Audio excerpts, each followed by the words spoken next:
¿Cómo y cuándo se inició este proyecto? El proyecto se inicia en 1999, cuando la Consejería de Cultura de Asturias recibe una información sobre que en el Instituto Anatómico Forense hay unos huesos que procedían de una cueva en el concejo de Piloña. A partir de ahí se desarrolla un proyecto de estudio que comienza definitivamente y sobre todo con las excavaciones arqueológicas en el año 2000. ¿Cuáles han sido las aportaciones de esta cueva al conocimiento de la historia del linaje Homo y de su desarrollo cultural? En esta cueva lo que hemos encontrado ha sido restos humanos neandertales, por un lado, y luego restos de los instrumentos de piedra fabricados por estos neandertales. Entonces nosotros en lo que sería el estudio del linaje Homo, lo que hemos aportado ha sido a la especie Homo neanderthalensis, eso en primera instancia. En segundo lugar, lo importante es que porque se han dado unas condiciones muy especiales, temperatura, humedad y el proceso del medio físico responsable de la introducción de los huesos dentro de la caverna, ha hecho que se conserven aproximadamente unos 2.560 restos óseos de esa especie, lo que es muy poco frecuente. Y en cualquier caso es actualmente uno de los ejemplos más significativos de la península ibérica y de Europa. Las aportaciones han sido varias, básicamente en cinco grandes bloques, uno que sería el arqueológico, otro que sería el antropológico, otro que sería el genético y otro que sería la geología y otro que sería la cronometría, es decir, todas las dataciones que se han realizado en el yacimiento, en diferentes elementos del yacimiento y de los restos óseos, etcétera. Me ha mencionado varias ramas. ¿Cómo ve el trabajo interdisciplinar en este tipo de estudios y qué resultados han conseguido trabajando de esta forma que no hubieran sido posibles si se trabajara por especialidades?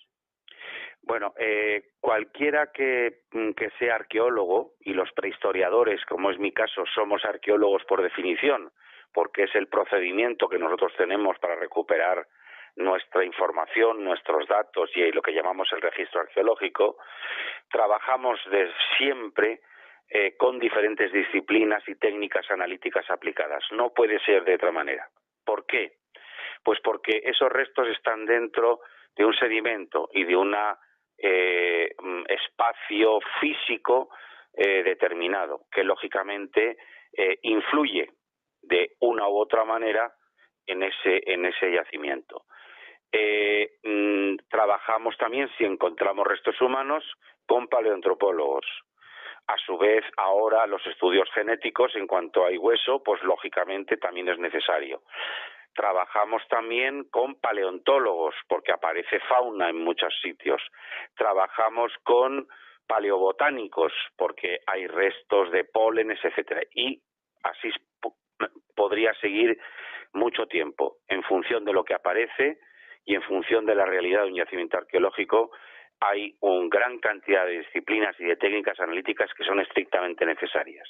De modo que para nosotros es consustancial con nuestra investigación.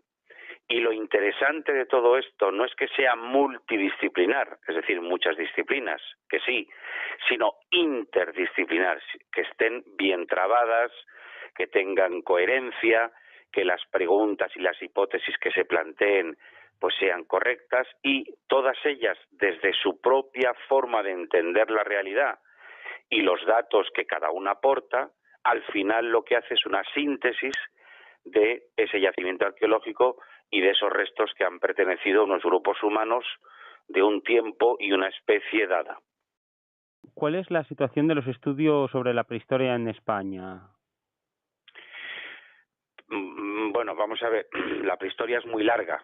Yo te puedo hablar, ya lo que estamos hablando de este asunto, más bien de la primera parte, que sería el Paleolítico. Sí. Pero vamos, se podría hablar de más cosas. Pero en el Paleolítico, en la península ibérica, porque en estos momentos es península ibérica, no es tanto España, porque bueno, en Portugal también hay mucha investigación, ¿no? Y en el Paleolítico no había esa división geográfica, administrativa, ¿no?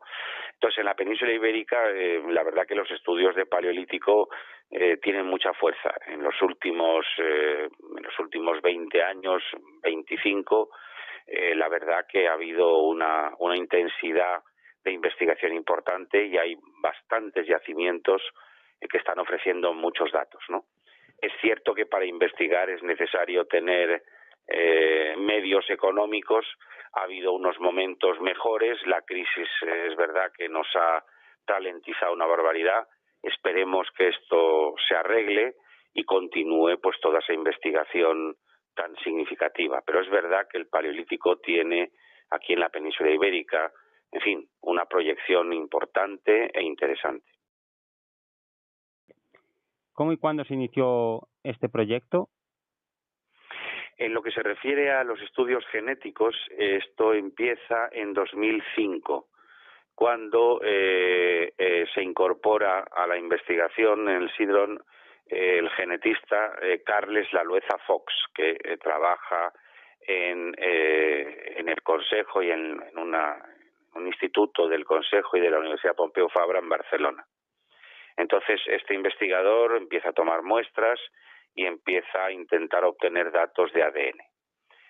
Ya en el 2005 había unas técnicas bastante mejores y que esas técnicas permitían obtener información de restos, por ejemplo, óseos, pues neandertales, antiguos, y que, bueno, tampoco están en las mejores condiciones posibles, ¿no? Entonces, este investigador recupera ADN mitocondrial. Ya se habían recuperado en otros yacimientos con neandertales en Europa.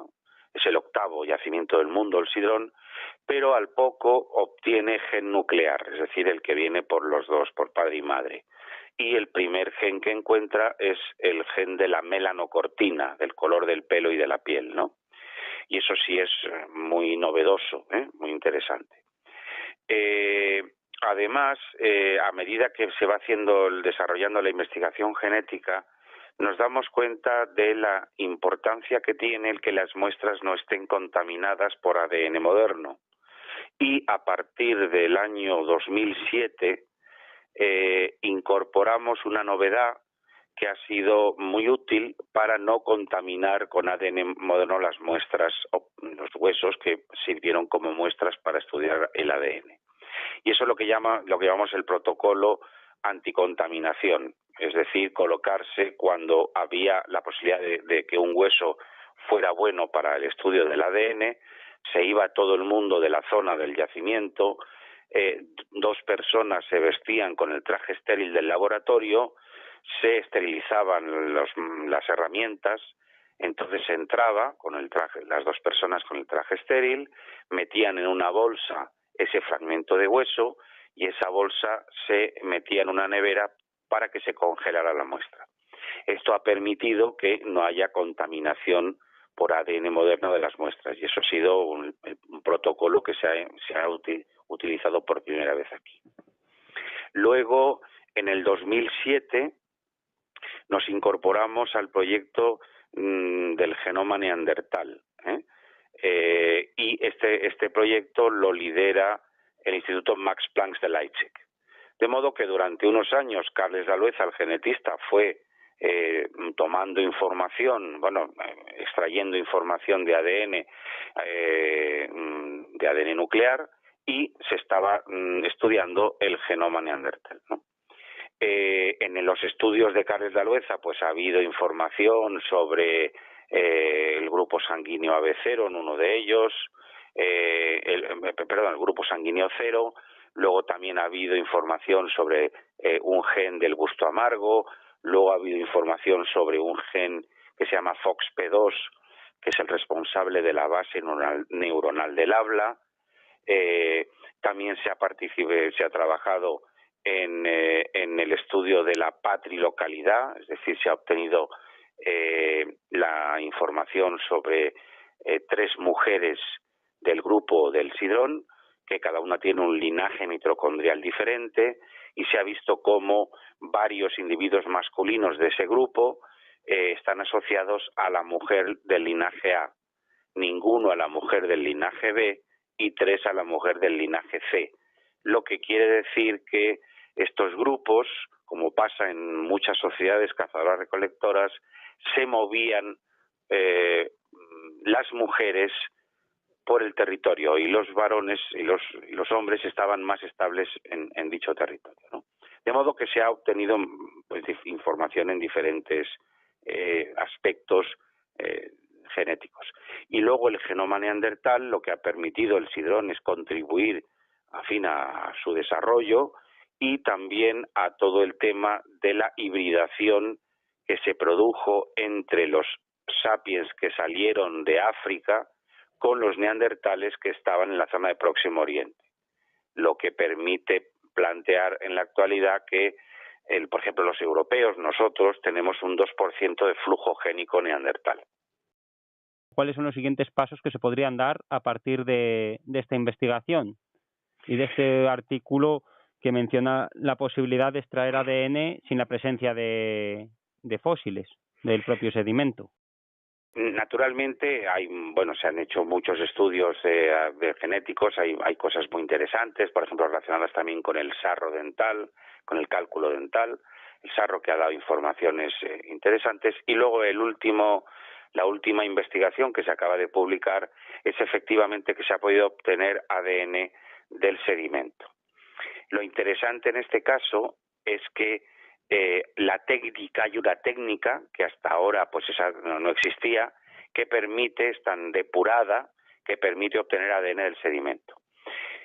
No solo es interesante en el caso de sitios donde no haya restos, que lo es, por supuesto, pero también en sitios donde hay restos, porque puede dar una información adicional que a lo mejor pues no se tiene. Un hueso puede valer para ADN o no, pero a lo mejor el ADN que ha migrado al sedimento da una información que el hueso no tiene porque precisamente ha migrado, ¿no? Pero en fin, lo importante aquí es la técnica y la posibilidad de que se pueda obtener datos en ese sentido, ¿no? Y naturalmente el potencial para la investigación arqueológica y naturalmente genética y antropológica es cuando no hay huesos, porque se han perdido, que es lo más normal. Entonces, si hay una técnica que eventualmente, cuando es necesario o en determinados momentos de una investigación arqueológica, puede ser útil e interesante tomar una muestra y ver si hay ADN, no solo de humanos, sino también de mamíferos, pues perfecto. Y naturalmente esto es perfectamente extrapolable a cuestiones mucho más recientes forenses. Estoy pensando, yo qué sé, pues si a lo mejor ha pasado algo y pues se ha perdido el rastro de los huesos, pero a lo mejor estudiando los sedimentos pues se puede obtener información de alguien que ha desaparecido o lo que sea, ¿me explico? O sea que en teoría el potencial es que se abre es muy grande, ¿no? Y para la arqueología indudable, porque se pueden hacer preguntas que a lo mejor pueden ser contestadas, entre otras cosas, utilizando estas técnicas para ver si hay restos de ADN de mamíferos o de seres vivos en un yacimiento arqueológico.